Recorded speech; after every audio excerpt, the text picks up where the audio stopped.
اعوذ باللہ من الشیطان الرجیم بسم اللہ الرحمن الرحیم۔ پھر ان قوموں کے بعد ہم نے موسیٰ کو اپنی نشانیوں کے ساتھ فرعون اور اس کے قوم کے سرداروں کے پاس بھیجا،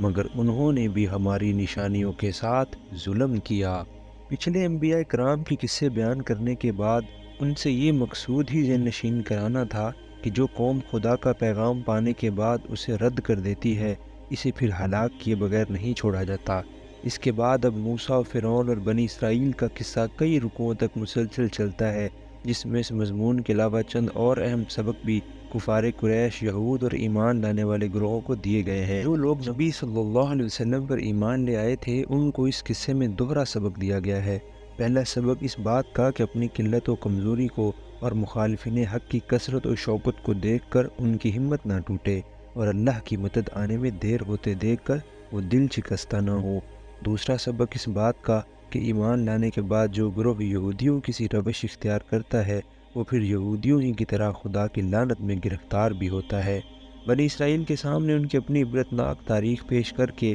انہیں باطل پرستی کے برے نتائج پر متنبہ کیا گیا ہے، اور اس پیغمبر پر ایمان لانے کی دعوت دی گئی ہے جو پچھلے پیغمبروں کے لائے ہوئے دین کو تمام آمیزشوں سے پاک کر کے پھر اس کی اصلی صورت میں پیش کر رہا ہے۔ نشانیوں کے ساتھ ظلم کیا، یعنی ان کو نہ مانا اور انہیں جادوگری قرار دے کر ٹالنے کی کوشش کی، جس طرح کسی ایسے شعر کو جو شعریت کا مکمل نمونہ ہو،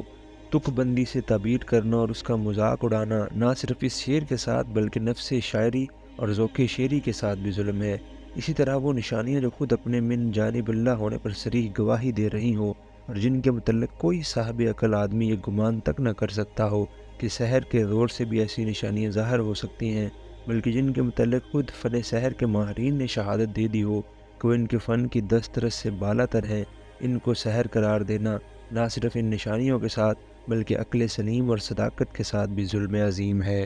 بس دیکھو کہ ان مفسدوں کا کیا انجام ہوا۔ موسیٰ نے کہا، اے فرعون، میں کائنات کے مالک کی طرف سے بھیجا ہوا آیا ہوں۔ بس فرعون کے معنی ہے سورج دیوتا کی اولاد۔ قدیم اہل مصر سورج کو، جو ان کا مہا دیوتا یا رب العلا تھا، را کہتے تھے، اور فرعون اسی کی طرف منسوب تھا۔ اہل مصر کے اعتقاد کی روح سے کسی فرما روا کی حاکمیت کے لیے اس کے سوا کوئی بنیاد نہیں ہو سکتی تھی کہ وہ را جسمانی مظہر اور اس کا ارضی نمائندہ ہو۔ اسی لیے ہر شاہی خاندان جو مصر میں برسر اقتدار آتا تھا، اپنے آپ کو سورج بنسی بنا کر پیش کرتا، اور ہر فرما روا جو تخت نشین ہوتا، فرعون کا لقب اختیار کر کے باشندگان ملک کو یقین دلاتا کہ تمہارا رب العلا یا مہادیو میں ہوں۔ یہاں یہ بات اور جان لینی چاہیے کہ قرآن مجید میں حضرت موسیٰ کے قصے کے سلسلے میں دو فرعونوں کا ذکر آتا ہے۔ ایک وہ جس کے زمانے میں آپ پیدا ہوئے اور جس کے گھر میں آپ نے پرورش پائی، دوسرا وہ جس کے پاس آپ اسلام کی دعوت اور بنی اسرائیل کی رہائی کا مطالبہ لے کر پہنچے، اور جو بالآخر غرق ہوا۔ موجودہ زمانے کے محققین کا عام اعلان اس طرف ہے۔ پہلا فرعون رمسیس دوم تھا، اور دوسرا فرعون جس کا یہاں ان آیات میں ذکر ہو رہا ہے وہ منفتح یا منفتح تھا، جو اپنے باپ رمسیس دوم کی زندگی ہی میں شریک حکومت ہو چکا تھا اور اس کے مرنے کے بعد سلطنت کا مالک ہوا۔ یہ قیاس بظاہر اس لحاظ سے مشتبہ معلوم ہوتا ہے کہ اسرائیلی تاریخ کے حساب سے حضرت موسیٰ علیہ السلام کی تاریخ وفات 1272 قبل مسیح ہے، لیکن بہرحال یہ تاریخی قیاسات ہی ہیں، اور مصری، اسرائیلی اور عیسوی جنتریوں کے تطابق سے بالکل صحیح تاریخوں کا حساب لگانا مشکل ہے۔ موسیٰ نے کہا، میرا منصب یہی ہے کہ اللہ کا نام لے کر کوئی بات حق کے سوا نہ کہوں۔ میں تم لوگوں کے پاس تمہارے رب کی طرف سے صریح دلیل ماموریت لے کر آیا ہوں، لہٰذا تو بنی اسرائیل کو میرے ساتھ بھیج دے۔ حضرت موسیٰ دو چیزوں کی دعوت لے کر فرعون کے پاس بھیجے گئے تھے۔ ایک یہ کہ وہ اللہ کی بندگی قبول کرے، اور دوسرا یہ کہ بنی اسرائیل قوم کو، جو پہلے سے مسلمان تھی، اپنے پنجہ ظلم سے رہا کر دے۔ قرآن میں ان دونوں دعوتوں کا کہیں یکجا ذکر کیا گیا ہے اور کہیں موقع محل کے لحاظ سے صرف ایک ہی کے بیان پر اکتفا کیا گیا ہے۔ فرعون نے کہا، اگر تو کوئی نشانی لایا ہے اور اپنے دعوے میں سچا ہے تو اسے پیش کر۔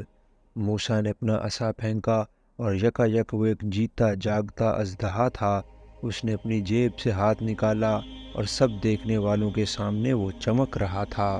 یہ دو نشانی حضرت موسیٰ کو اس امر کے ثبوت میں دی گئی تھیں کہ وہ اس خدا کے نمائندے ہیں جو کائنات کا خالق اور فرما روا ہے۔ تاکہ اس سے پہلے بھی ہم اشارہ کر چکے ہیں، پیغمبروں نے جب کبھی اپنے آپ کو فرستادہ رب العالمین کی حیثیت سے پیش کیا تو لوگوں نے ان سے یہی مطالبہ کیا کہ اگر تم واقع رب العالمین کے نمائندے ہو، تمہارے ہاتھوں سے کوئی ایسا واقعہ ظہور میں آنا چاہیے جو قوانین فطرت کی عام روش سے ہٹا ہوا ہو اور جس سے صاف ظاہر ہو رہا ہو کہ رب العالمین نے تمہاری صداقت ثابت کرنے کے لیے اپنی براہ راست مداخلت سے یہ واقعہ نشانی کے طور پر صادر کیا ہے۔ ذات کے باب میں اصل فیصلہ کن سوال صرف یہ ہے کہ آیا اللہ تعالیٰ نظام کائنات کو ایک قانون پر چلا دینے کے بعد معطل ہو چکا ہے اور اب اس چلتے ہوئے نظام میں کبھی کسی موقع پر مداخلت نہیں کر سکتا،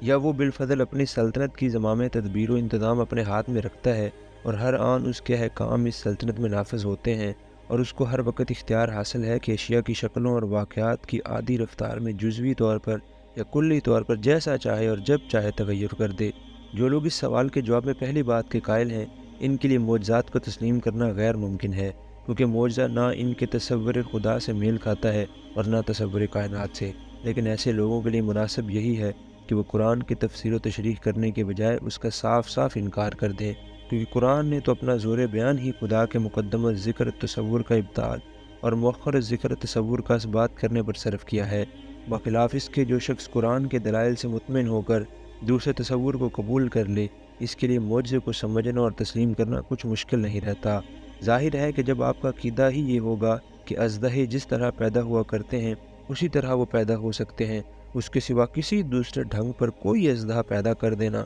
خدا کی قدرت سے باہر ہے، تو آپ مجبور ہیں کہ ایسے شخص کے بیان کو قطعی طور پر جھٹلا دیں جو آپ کو خبر دے رہا ہو کہ ایک لاٹھی اژدہے میں تبدیل ہوئی ہے اور پھر اژدہے سے لاٹھی بن گئی۔ لیکن اس کے برعکس اگر آپ کا عقیدہ یہ ہو کہ بے جان مادے میں خدا کی حکم سے زندگی پیدا ہوتی ہے اور خدا جس مادے کو جیسی چاہے زندگی عطا کر سکتا ہے، تو آپ کے لیے خدا کے حکم سے لاٹھی کا اژدہا بننا اتنا ہی غیر عجیب واقعہ ہے جتنا اس خدا کے حکم سے انڈے کے اندر بھرے ہوئے چند بے جان ماتوں کا اژدہا بن جانا غیر مجزم ہے۔ مجرد یہ فرق کہ ایک واقعہ ہمیشہ پیش آتا رہتا ہے اور دوسرا واقعہ صرف 3 مرتبہ پیش آیا ہے، ایک کو غیر عجیب اور دوسرے کو عجیب بنا دینے کے لیے کافی نہیں ہے۔ اس پر فرعون کی قوم کے سرداروں نے آپس میں کہا کہ یقیناً یہ شخص بڑا ماہر جادوگر ہے، تمہیں تمہاری زمین سے بے دخل کرنا چاہتا ہے، اب کہو کیا کہتے ہو؟ یہ سوال پیدا ہوتا ہے کہ اگر ایک غلام قوم کا ایک بے سر و سامان آدمی یکا یک اٹھ کر فرعون جیسے بادشاہ کے دربار میں جا کھڑا ہوتا ہے جو شام سے لیبیا تک اور بحیرہ روم کے سواحل سے حبش تک کے عظیم الشان ملک کا نہ صرف مطلق العنان بادشاہ بلکہ معبود بنا ہوا تھا، تو محض اس کے اس فعل سے کہ اس نے ایک لاٹھی کو اژدہا بنا دیا، اتنی بڑی سلطنت کو یہ خطرہ کیسے لاحق ہو جاتا ہے کہ یہ اکیلا انسان سلطنت مصر کا تختہ الٹ دے گا اور شاہی خاندان کو حکمران طبقے سمیت ملک کی اقتدار سے بے دخل کر دے گا؟ پھر یہ سیاسی انقلاب کا خطرہ آخر پیدا بھی کیوں ہوا جبکہ اس شخص نے صرف نبوت کا دعویٰ اور بنی اسرائیل کی رہائی کا مطالبہ ہی پیش کیا تھا اور کسی قسم کی سیاسی گفتگو سرے سے ہی چھڑی نہ تھی؟ سوال کا جواب یہ ہے کہ موسیٰ علیہ السلام کا دعویٰ نبوت اپنے اندر خود ہی یہ معنی رکھتا تھا کہ وہ دراصل پورے نظام زندگی کو بحیثیت مجموعی تبدیل کرنا چاہتے ہیں، جس میں لامحالہ ملک کا سیاسی نظام بھی شامل ہے۔ کسی شخص کا اپنے آپ کو رب العالمین کے نمائندے کی حیثیت سے پیش کرنا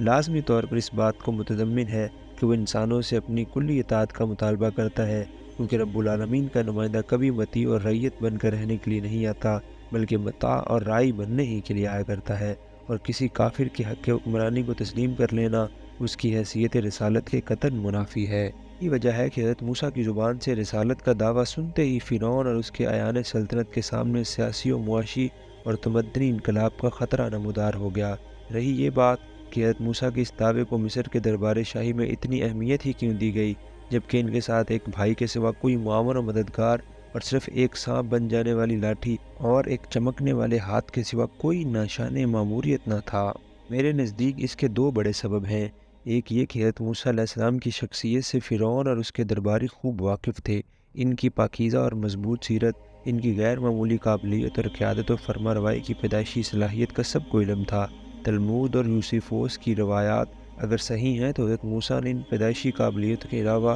فرعون کے ہاں علوم و فنون اور حکمرانی و سپہ سالاری کی وہ پوری تعلیم و تربیت بھی حاصل کی تھی جو شاہی خاندان کے افراد کو دی جاتی تھی، اور زمانۂ شاہدگی میں حبش کی مہم پر جا کر وہ اپنے آپ کو ایک بہترین جنرل بھی ثابت کر چکے تھے۔ پھر جو تھوڑی بہت کمزوریاں شاہی محلوں میں پرورش پانے اور فرعونی نظام کے اندر امارت کے مناسب سرفراز رہنے کی وجہ سے ان میں پائی جاتی تھیں، وہ بھی 8-10 سال مدین کے علاقے میں صحرائی زندگی گزارنے اور بکریاں چرانے کی بدولت دور ہو چکی تھیں، اور اب فرعونی دربار کے سامنے ایک ایسا سن رسیدہ و سنجیدہ فقیر کشورگر نبوت کا دعویٰ لیے ہوئے کھڑا تھا جس کی بات کو بہرحال باد ہوائی سمجھ کر اڑایا نہ جا سکتا تھا۔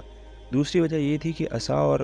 بد یزا کی نشانیاں دیکھ کر فرعون اور اس کے درباری سخت معروب ہو چکے تھے، اور ان کو تقریباً یہ یقین ہو گیا تھا کہ یہ شخص بالواقع کوئی فوق الفطرت طاقت اپنی پشت پر رکھتا ہے۔ ان کا حضرت موسیٰ کو ایک طرف جادوگر بھی کہنا اور پھر دوسری طرف یہ اندیشہ بھی ظاہر کرنا کہ ہم کو اس سرزمین کی فرما روائی سے بے دخل کرنا چاہتا ہے، ایک صریح تضاد بیان تھا، اور اس بوکھلاہٹ کا شکار تھا جو ان پر نبوت کے اس اولین مظاہرے سے طاری ہو گئی تھی۔ اگر حقیقت میں حضرت موسیٰ کو جادوگر سمجھتے تو ہرگز ان سے کسی سیاسی انقلاب کا اندیشہ نہ کرتے، کیونکہ جادو کے بل بوتے پر کبھی دنیا میں کوئی سیاسی انقلاب نہیں ہوا ہے۔ پھر ان سب نے فرعون کو مشورہ دیا کہ اسے اور اس کے بھائی کو انتظار میں رکھیے اور تمام شہروں میں ہرکارے بھیج دیجیے، ماہر فن جادوگر کو آپ کے پاس لے آئیں۔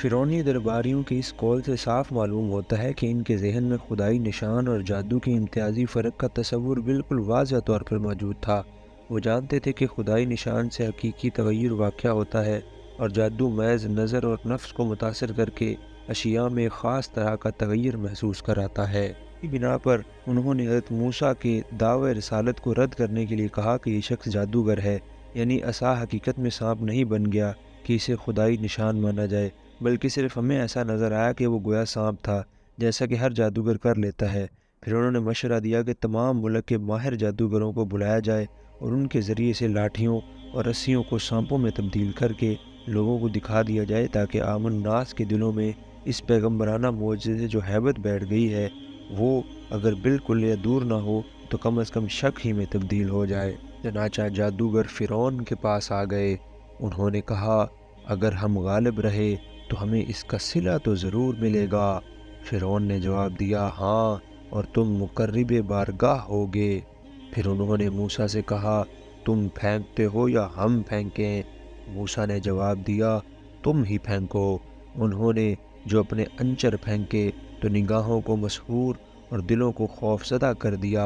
اور بڑا ہی زبردست جادو بنا لائے۔ ہم نے موسیٰ کو اشارہ کیا کہ پھینک اپنا عصا کا پھینکنا تھا کہ آن کی آن میں وہ ان کے اس جھوٹے طلسم کو نگلتا چلا گیا۔ گمان کرنا صحیح نہیں ہے کہ عصا ان لاٹھیوں اور رسیوں کو نگل گیا جو جادوگروں نے پھینکی تھیں اور سانپ اور اژدہے بنی نظر آ رہی تھی۔ قرآن جو کچھ کہہ رہا ہے وہ یہ ہے کہ عصا نے سانپ بن کر ان کے اس طلسم فریب کو نگلنا شروع کر دیا جو انہوں نے تیار کیا تھا۔ اس کا صاف مطلب یہ معلوم ہوتا ہے کہ یہ سانپ جدھر جدھر گیا وہاں سے جادو کا وہ اثر فورم ہوتا چلا گیا، جس کی بدولت لاٹھیوں اور رسیاں سانپوں کی طرح لہراتی نظر آتی تھیں۔ اس کی ایک ہی گردش میں جادوگروں کی ہر لاٹھی لاٹھی اور ہر رسی رسی بن کر رہ گئی۔ اس طرح جو حق تھا وہ حق ثابت ہوا اور جو کچھ انہوں نے بنا رکھا تھا وہ باطل ہو کر رہ گیا۔ صدق اللہ العظیم۔